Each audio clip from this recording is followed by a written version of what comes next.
पुण्यात दिलेल्या वेळेपेक्षा अधिक वेळेपर्यंत बार सुरू ठेवणाऱ्या बार मालकांवर पोलिसांनी कारवाई केली आहे.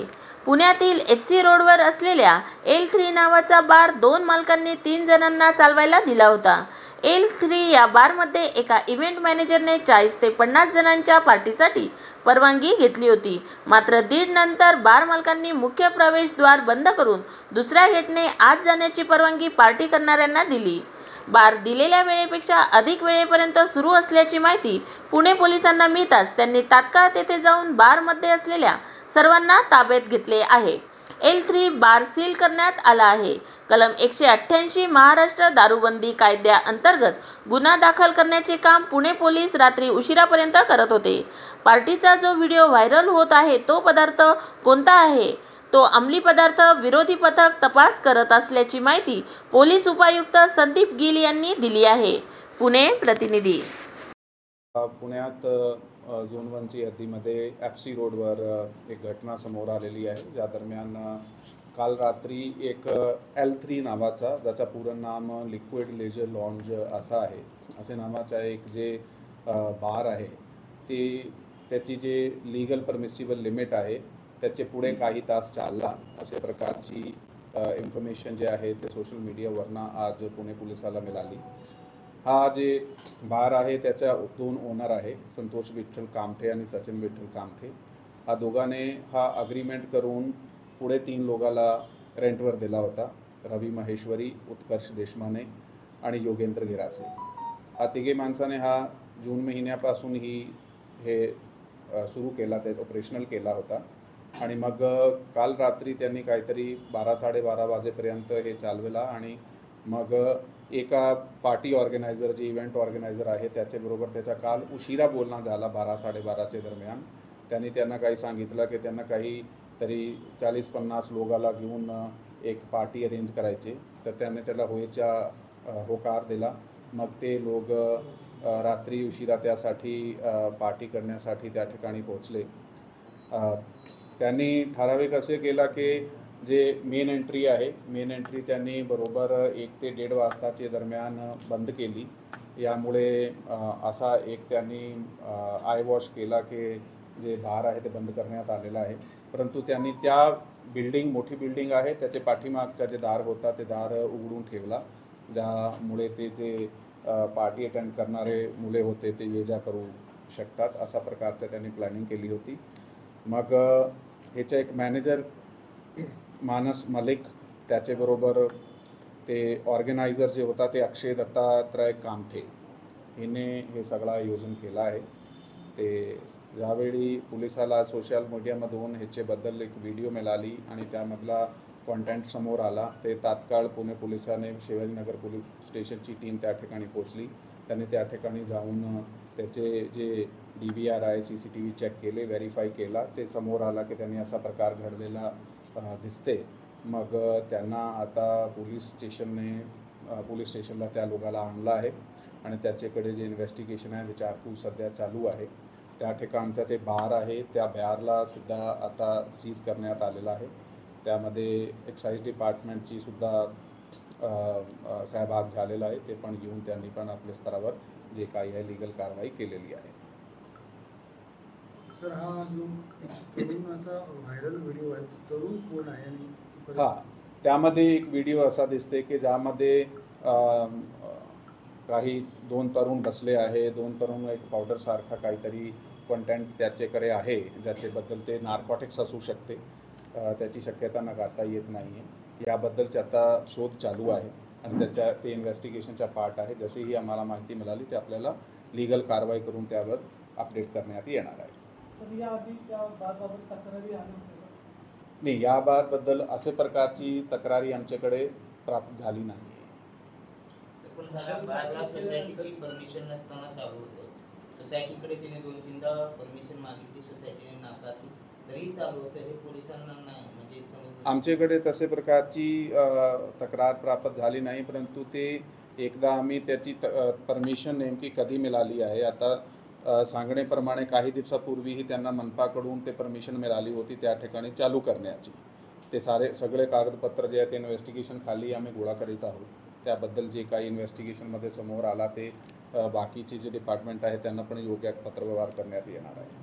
सर याच्यातला जो कामगे आहे त्याचं काय बॅकग्राऊंड आहे?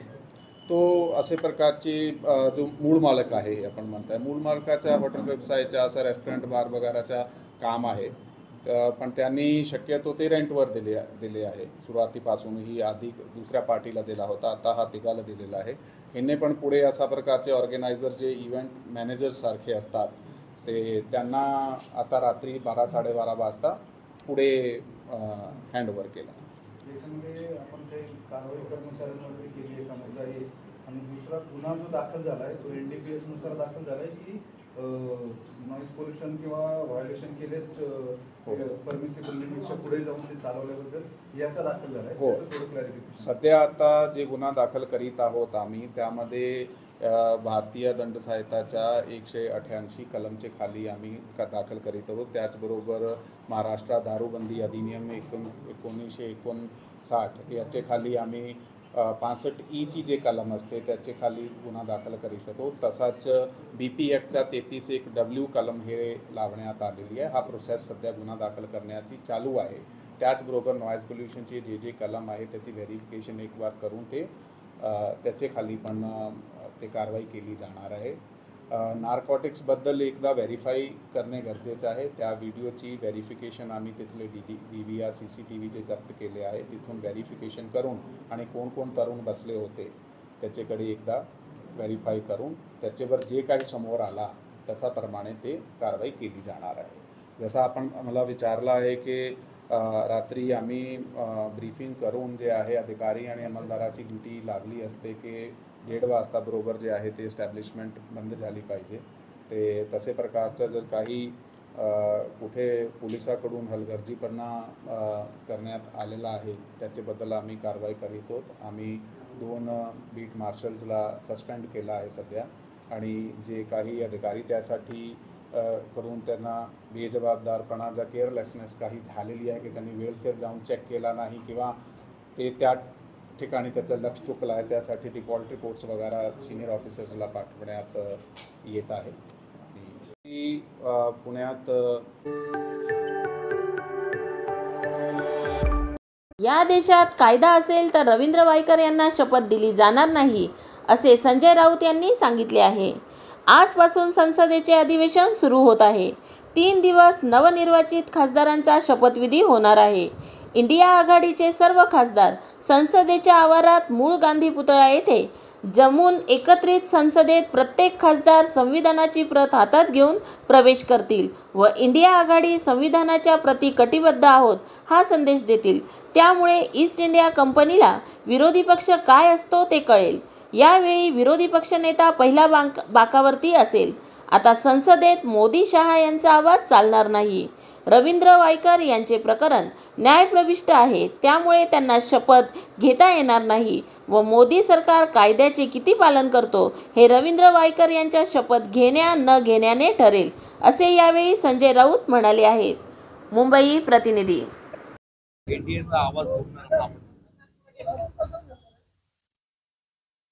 आजपासून संसदेचं अधिवेशन सुरू होईल. साधारण 3 दिवस नवीन खासदारांचा शपथविधी हा कार्यक्रम चालतो. आज इंडिया आघाडीचे सर्व खासदार लोकसभेचे जे नवीन निवडून आले ते संसदेच्या आवारातील गांधी पुतळ्याजवळ जमतील. मूळ गांधी पुतळा, नंतर त्यांनी आता गांधींचा पुतळा हलवलाय तिथे जमतील आणि 240 खासदार एकत्र संसदेमध्ये प्रवेश करतील. आणि प्रवेश करताना प्रत्येकाच्या हाती संविधानाची प्रत असेल. 240 संविधानाच्या प्रती प्रत्येक खासदाराच्या हाती असतील आणि संविधान रक्षणासाठी कटिबद्ध आम्ही आहोत हा संदेश घेऊन 240 खासदार हे संसदेमध्ये प्रवेश करतील. आता मोदी शहा आणि त्यांच्या ईस्ट इंडिया कंपनीला कळेल विरोधी पक्ष काय असतो. ज्या विरोधी पक्षाला गेल्या 10 वर्षामध्ये चिरडण्याचा दडपण्याचा प्रयत्न केला, तो विरोधी पक्ष एक प्रचंड ताकद घेऊन संसदेमध्ये जातोय. मोदी आणि शहांसमोर 10 वर्षात प्रथमच विरोधी पक्ष नेता असेल आणि तो त्यांच्यासमोर पहिला वाकार बसलेला असेल. काँग्रेसचे 100पेक्षा जास्त खासदार, आम्ही सगळे मिळून 240, हे 240चे 275 कधी होतील हे मोदी शहांना कळणार सुद्धा नाही. होईल ना, त्यात काय होईल. लोकशाही, संविधान या मार्गाने काही निवडी करायच्या असतात. ही काय त्यांच्यासारखी आमची ईस्ट इंडिया कंपनी नाही ना. कोणाला कधी नेमलं, बहुमत नसलं तरी प्रधानमंत्री पदाची शपथ घेतली.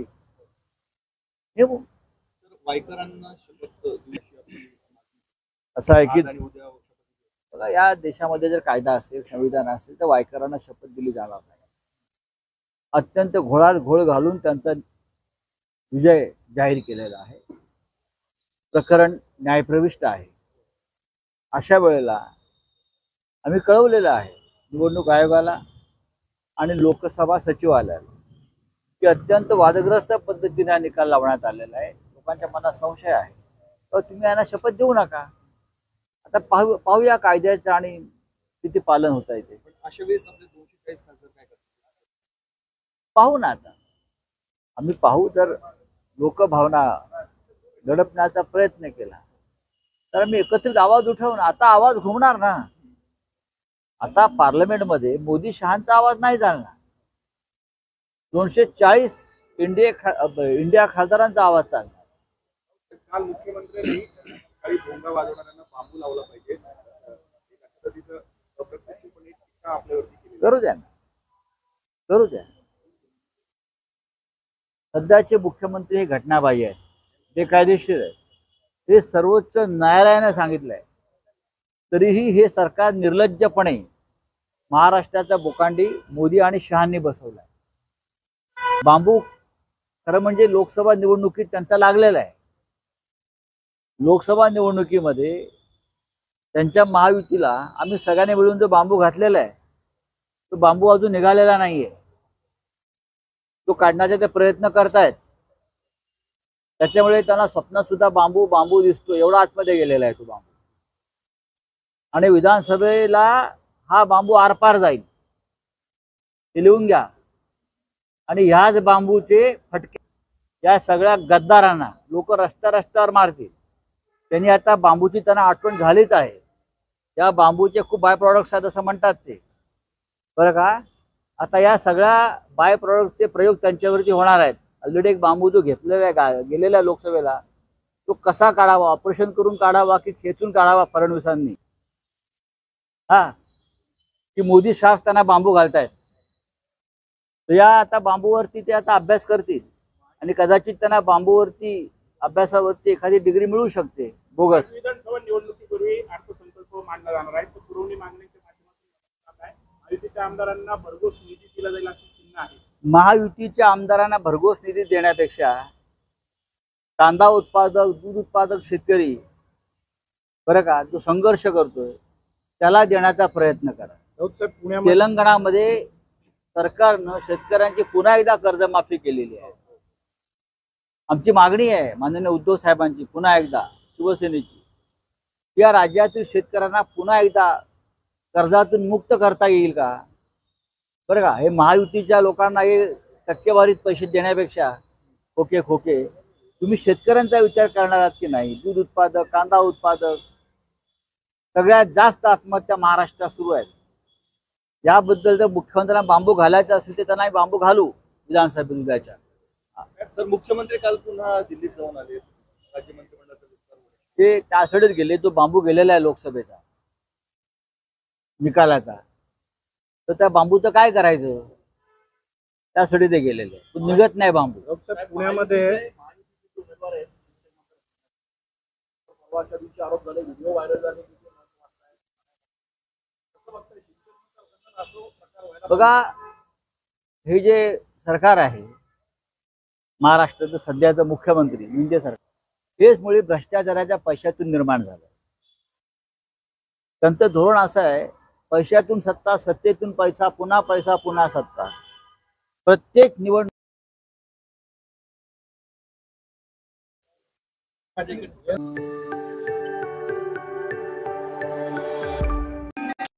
मी 5 जिल्ह्यांमध्ये प्रचारासाठी फिरलो आहे व त्यामुळे मी तुमच्या आशीर्वादाने विधान परिषद जाईल, असे नाशिक शिक्षक मतदारसंघाचे महाविकास आघाडीचे उमेदवार ॲडव्होकेट संदीप गुळवे यांनी सांगितले आहे. मी तुमचा गुलाम बनून तुमचे सर्व प्रश्न सोडवेल. त्यामध्ये जुनी पेन्शन, शिक्षक भरती, मेडिकल बिल, टप्पा अनुदान, अनुदानित शाळा करणे, विना अनुदानित शाळांचे प्रश्न सोडवणे हे कामे करेल. मात्र तुम्हाला कोणाचे गुलाम होऊ देणार नाही. किशोर दराडे यांच्यावर टीका करत सांगितले की विद्यमान आमदार वॉटर मीटर आणि गटारीचे प्रश्न सांगत होते. आजही ते प्रश्न तसेच आहेत. त्यामुळे मला संधी मिळाली तर त्या संधीचं सोनं करेल व प्रत्येक प्रश्न सोडविण्यासाठी प्रयत्न करेल, असेही संदीप गुळवे यांनी सांगितले. नाशिक प्रतिनिधी. आपलं प्रतिनिधित्व करत असताना शिक्षकांच्या अडीअडचणी, शिक्षकांचे जे काही प्रॉब्लेम्स आहे हे सॉल्व्ह करण्यासाठी म्हणून कटिबद्ध राहणार आहे. आज मराठा विद्याप्रसारक समाज ही 109 वर्ष जुनी संस्था, या संस्थेचं प्रतिनिधित्व करत असताना या संस्थेचे कर्मवीरांनी वेगवेगळ्या सभागृहामध्ये प्रतिनिधित्व केल्यानंतर ही संस्था एक वटवृक्ष झाले. गेल्या 10 ते 12 वर्षापासून आपल्याला लोकप्रतिनिधी नाही म्हणून बऱ्याचशा अडचणी आपल्याला येत असतात. आपल्या संस्थेने मला उमेदवारी करण्याची संधी दिली. तीच संधी महाविकास आघाडीच्या सर्व नेत्यांनी दिली. ती संधीचा मी सोनं करण्यासाठी म्हणून सर्व जिल्ह्यातील 5 जिल्ह्यातील संस्था, 5 जिल्ह्यातील शिक्षक, त्यांचे जे काही अडीअडचणी आहेत, माझ्या विद्यार्थ्यांच्या पण बरेचशा अडचणी आहेत, या सर्व अडचणी सॉल्व्ह करण्यासाठी म्हणून मी कटिबद्ध राहणार आहे. आपण सर्वांनी येत्या 26 तारखेला माझं नाव मतपत्रिकेवरती ह्या नंबरला आहे. ही साईन कसली आहे? व्ही फॉर विक्ट्री 2 नंबरला माझं नाव आहे. माझ्या नावाच्या पुढे advocate Gulve Sandeep Gopalrao in bracket Patil हे मला सांगावं लागतं आहे. याचं कारण तुम्हाला सर्वांना लक्षात आलं असेल. काय कारण आहे? पुढील शिक्षकांच्या मताचा भाव लावणारे मुख्यमंत्री महाराष्ट्र राज्याला मिळाले असल्याचे संजय राऊत यांनी नाशिक येथे आलेले असताना माध्यमांशी बोलताना सांगितले आहे. या निवडणुकीत ज्यांचा शिक्षण क्षेत्राशी संबंध आहे त्यांचे नाव लक्षात ठेवा. मुंबईत सर्वाधिक मते बाद का होतात याची कारणे शोधावी लागतील, कारण शिक्षक विभागाची निवडणूक सोपी नाही. मुख्यमंत्र्यांचे उमेदवार म्हणाले की शिक्षकांना गुलाम बनवेल.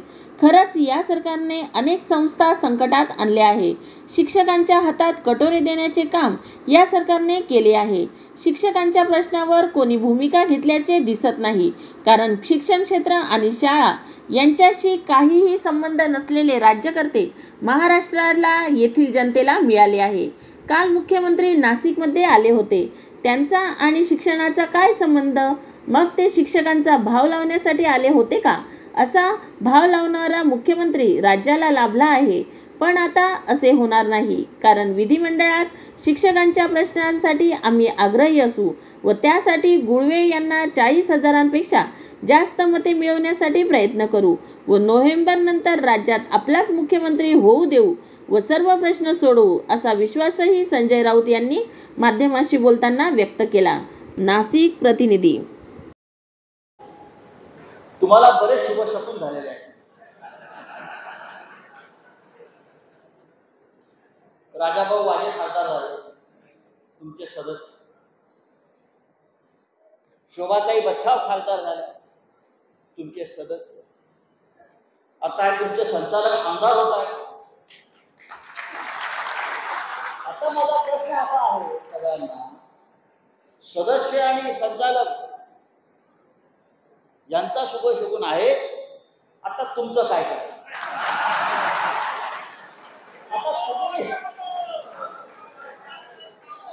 आता ठाकरे साहेब तुम्ही निर्णय घ्या. बघा सगळे छान दिसतात, गळ्यामध्ये भरपूर पहा, मागे पहा, पुढे पहा. ज्याने ज्याने गळ्यामध्ये भगवं घातलेला आहे त्यांचा मार्ग निर्वेळपणे असा पुढे गेलेला. आपण तर त्या संस्थेचं नेतृत्व करतो, त्याच्यामुळे आपलं जे ताट आहे ते मोठा असायला पाहिजे. असो, मी गंमत नाही करत. स्वतः ठाकरे साहेबांनी या आमच्या अनेक उमेदवारांना निवडून आणण्यासाठी कसोशीने प्रयत्न केले, आता गुळवे साहेबांसाठी प्रयत्न करतात. मी आपल्याला यासाठी तिथे उभा आहे सांगण्यासाठी. महाराष्ट्रातलं राजकारण आणि महाराष्ट्रातलं राजकीय वारं झपाट्याने बदलतं आपण पाहिलं असेल. आणि या प्रवाहामध्ये आता आपण सामील व्हायला पाहिजे. शिक्षक हा सगळ्यात मोठा आदर्श निर्माण करणारी संस्था आहे. शिक्षक बऱ्याच गोष्टी घडवू शकतो. तो विद्यार्थ्यांपासून पालकापर्यंत आणि घरापर्यंत पोहोचणारी संस्था आहे. पुढल्या 3-4 महिन्यामध्ये आपल्याला आपल्या माध्यमातून या महाराष्ट्रामध्ये बदल घडवण्यासाठी कष्ट करावे लागेल. मगाशी मालेगावच्या मुख्याध्यापिका मला भेटल्या, आता काय समोर बसल्यात. आप पाहिजे ना किती वर्ष आपण मुख्याध्यापिका, मला आनंद वाटला. 33 वर्ष या मालेगावला मुख्याध्यापिका, वर्ष शिक्षकी पेशा घेऊन काम करणारी पिढी आहे. आणि तुम्ही म्हणाल तुम्ही शिक्षकांविषयी इतक्या आत्मीयतेनं का बोलताय? माझी बायको शिक्षक आहे, माझी पत्नी शिक्षक. इंडियन एज्युकेशन सोसायटी मोठी संस्था, 30-35 वर्ष ती शिकवत राहील. त्याच्यामुळे मला शिक्षकांचे प्रश्न आणि शिक्षकांच्या वेदना जास्त माहिती. आपल्याला माहिती आपण सगळ्यांनी एकजुटीनं संदीप गुळवे यांना मतदान करायचं आहे. मगाशी ठाकरे साहेबांनी पहिली फेरी, दुसरी फेरी, तिसरी फेरी सांगितली. आपल्याला कोणत्याही फेऱ्यामध्ये अडकायचं नाही. आपल्याला पहिल्या फेरीमध्ये ॲडव्होकेट संदीप गुळे यांना 40,000 मतं मिळवून द्यायची आहेत. किंवा 40 पाहिजे ना, 40,000 मतं घेऊन पहिल्या फेरीमध्ये हा आपला आमदार जिंकून आला पाहिजे. आणि ज्या प्रकारचं वातावरण या उत्तर महाराष्ट्रात नगरमध्ये मला दिसत आहे, 40,000पेक्षा जास्त मतं संदीप गुळवे यांना मिळतील. आणि शिक्षकांचे प्रतिनिधी म्हणून ते विधिमंडळात जातात. आणि तिथे एकदा विधिमंडळात पोहोचल्यावर एक लक्षात घ्या, फरक कसा आहे, ते शिवसेनेचे आमदार असणार आहेत.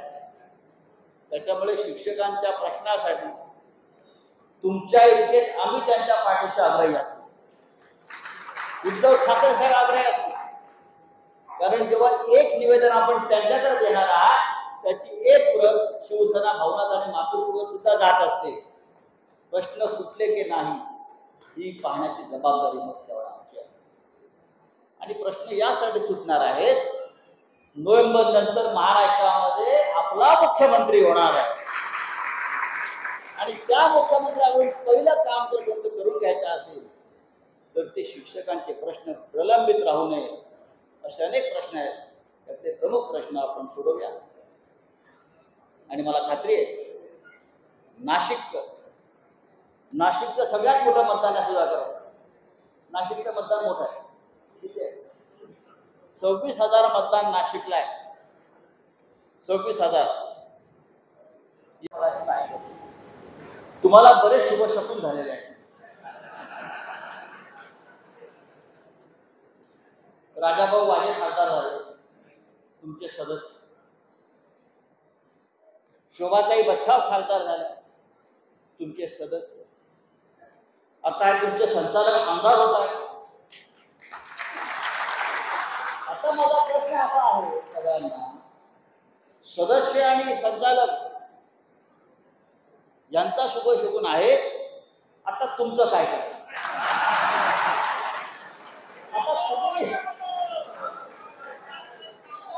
आता ठाकरे साहेब तुम्ही निर्णय घ्या. बघा सगळे छान दिसतात, गळ्यामध्ये भरपूर पहा, मागे पहा, पुढे पहा.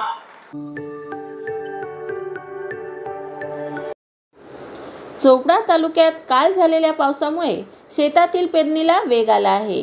सुरुवातीला पाऊस झाल्यानंतर पावसाने दडी मारल्यामुळे शेतकरी पेरणीसाठी पावसाची आतुरतेने वाट पाहत होते. काल झालेल्या पावसामुळे जमिनीत ओलावा निर्माण झाल्याने आज संपूर्ण पाऊस झालेल्या भागामध्ये शेतकरी पेरणी करताना दिसत आहे. सकाळपासून पारंपरिक बैलजोडीच्या सहाय्याने शेतात पेरणी करताना शेतकरी दिसत आहे. काही शेतकरी ज्वारी पेरणी करत आहे तर काही शेतकरी तूरची पेरणी करत आहे. पाऊस जर लवकर आला असता तर तालुक्यात शेतकऱ्यांची पेरणी मोठ्या प्रमाणावर झाली असती, परंतु पाऊस नसल्याने शेतकऱ्यांना पावसाची वाट पाहावी लागली. आज शेतात ज्वारी व तूर पेरणी करताना शेतकरी दिसत होते. हवामान अंदाजानुसार राज्यात पाऊस सक्रिय होणार असल्याने शेतकरी आता शेतात पेरणी करणारा दिसत आहे. जळगाव प्रतिनिधी. पेरणी चालू आहे आता ज्वारी पेरतात दादा. ज्वारी पण हा ज्वारी पेरतो. एवढा उशीर का? काय पाण्यामुळे उशीर झाला होता. काल पाऊस चांगला झाला. आज पेरायला आलो. म्हणजे सुरुवातीला पाऊस झाला, त्यानंतर पाऊस आला नाही त्यामुळे पाऊस कालपासून काल झाली. कालचा जो पाऊस झाला त्यामुळे आता आज पेरणी करायला आले आले आम्ही. किती आपलं हे क्षेत्र? 2.5 एकर पूर्ण ज्वारी. अच्छा. म्हणजे आता आपल्या सगळीकडे जो पाऊस झाला रात्री त्याच्यामुळे आता शेतकरी सगळीकडे आता पेरणी सुरू करतील. सुरू झाली आता पेरणी. अच्छा. आता येणं ठिकठिकाणी आहे ना, सगळे आता पेरून झाले. बरोबर.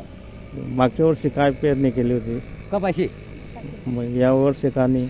या वर्षी का नाही, पण कपाशी ना बरोबर झाले नाही. पाऊसमुळे ना कमजोरी आली होती ते, तर ना आता आम्ही ज्वारी टाकतो इथं. आणि भावही मिळत नाही. भावही मिळत नाही कापसाला. आता ज्वारी टाकताय. ज्वारी टाकताय. अच्छा.